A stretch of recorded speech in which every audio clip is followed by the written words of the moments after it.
di sana itu sebenarnya ada 3 jaminan cek yang diberikan ke saya. 2 cek nilainya masing-masing 330 juta dan 1 cek itu 2 miliar di sana. Ini. Nggak apa-apa, dia nungguin kita dulu. Halo Kak. Boleh bentar dulu Kak? Boleh Kak, sebentar dulu Kak. Sebentar dulu aja, sebentar. Bentar Kak, Bunga. Ya. Ini udah dulu juga, jadi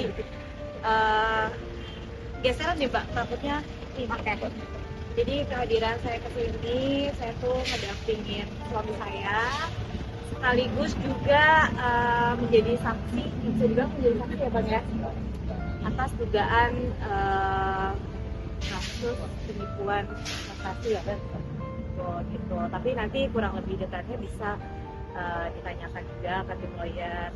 Dan kenapa saya jadi saksi di sini, karena memang saya juga menjadi tergugat kedua dari kasus perdata, dan juga saya kebetulan ini memang orang yang saya kenal juga, dan saya melibatkan saya juga untuk pertemuan adanya kasus ini, jadi saya terlibat juga gitu loh untuk sebagai saksi. Mungkin lebih lengkapnya mungkin dari tim lawyer saya di perdata dan juga Abang pidana mungkin boleh ditanya. Apakah ini kasus lama atau kasus baru? Itu kan kasus lama kalau nggak salah sempat kena tipu juga ya sama Pak Bisnis gitu. Iya.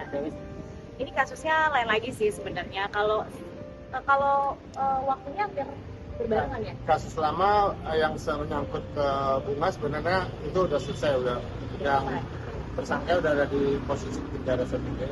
Nah ini sebenarnya kasus ini lebih ke saya, itu waktu itu kita melaporkan inisial DH atas penipuan dengan cek kosong waktu itu. Nah kemudian dari beliau melakukan gugatan secara perdata, tapi detail nanti akan kuasa hukum perdata saya akan menjelaskan Bu Teti. Nah ini Bang Tommy adalah salah satu kuasa hukum saya yang menanganin pidana ini. Mungkin detail secara hukum beliau lebih paham untuk menjelaskan duduk perkaranya. Nah di sana itu sebenarnya ada 3 jaminan cek yang diberikan ke saya. 2 cek nilainya masing-masing 330 juta dan 1 cek itu 2 miliar di sana.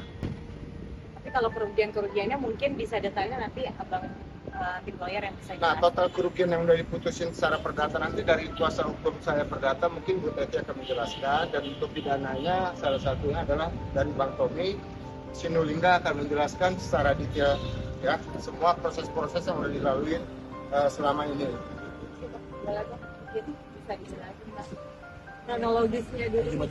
Secara pidana ini melihat ada kejanggalan-kejanggalan yang dilakukan oknum penyidik menangani perkara ini, karena ini perkaranya sudah sampai berulang tahun seperti itu, tapi tidak juga dalam ini terlapor dijadikan tersangka. Padahal kasusnya ini sangat sederhana.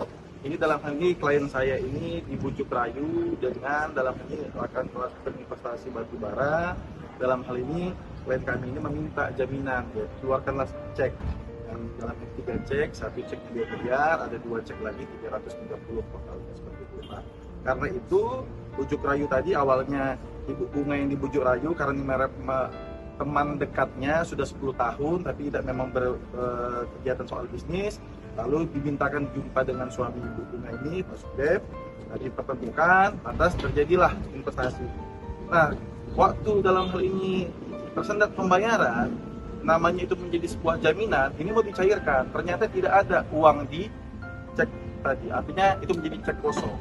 Artinya dalam secara unsur pidana sudah sangat terbukti nih mens reanya, akteriusnya sudah sangat terbukti, tapi dalam hal ini ada dugaan menurut kami oknum polisinya tidak melakukan secara profesional dalam sikapnya. Makanya dalam hal kami sudah melaporkan ke Propam dan melaporkan juga ke Irwasum seperti itu, baik di Mabes Polri, baik juga di Polda Metro Jaya juga sudah kita laporkan. Jadi kami sebenarnya patut menduga oknum polisi ini menerima suap oleh dari si pelapor, makanya perkaranya ini menjadi sangat banyak berlarut dan janggal. Padahal ini sangat sederhana sebenarnya, itu yang kita sementara bisa dijelaskan. Perkaranya di tahun berapa Bang? Kalau berarti Bang? Nah ini laporan pidana waktu itu saya kuasakan ke kuasa hukum saya sebelumnya. Itu dibuat laporan Agustus 2023 2024.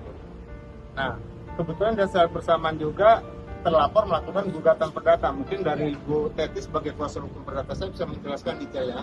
Kalau di dalam gugatan perdata kami di Pengadilan Negeri Jakarta Barat, Pengadilan Tinggi, dan di kasasi kami menang telak. Jadi penggugat diwajibkan bayar 5,5 miliar sekian. Dan saya sebutnya apa nih Bu Teti? Lawan.